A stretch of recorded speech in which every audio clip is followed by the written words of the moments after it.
শুধু মিছিল সমাবেশ নয়, ফেসবুক ইউটিউবে কেউ আওয়ামী লীগের পক্ষে কথা বললে তাকেও গ্রেফতার করা যাবে। বিদেশ থেকে যারা আওয়ামী লীগের পক্ষে ফেসবুকে পোস্ট দেবেন, কমেন্ট করবেন, তাদের বিরুদ্ধেও মামলা করা যাবে।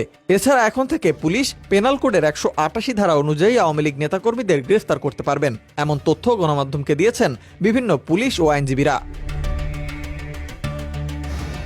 সূত্র জানায়, এতদিন ফেসবুক ইউটিউবে আওয়ামী লীগের পক্ষে কন্টেন্ট তৈরি, পোস্ট দেয়া, পোস্টে কমেন্ট করার জন্য কাউকে গ্রেফতার করা হয়নি। তবে সরকারের পক্ষ থেকে বর্তমানে আওয়ামী লীগের পক্ষে সাইবার স্পেসে কার্যক্রম নিষিদ্ধ করায় তাদের গ্রেফতার করা যাবে।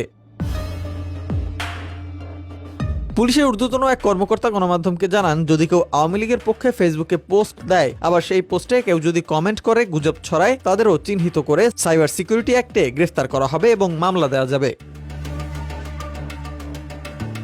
তিনি আরো বলেন, যারা বিদেশে বসে এসব করবেন তাদের বিরুদ্ধে তদন্ত হবে এবং মামলা দায়ের করা যাবে। কখনো দেশে এলে তাদের গ্রেফতার করারও বিধান রাখা হয়েছে। অর্থাৎ সাইবার স্পেস ব্যবহার করে কেউ আওয়ামী লীগের পক্ষে কথা বললে সেটি সরকারের আদেশ অমান্য বলে গণ্য হবে এবং সংশ্লিষ্ট ব্যক্তিকে আইনের আওতায় আনা যাবে।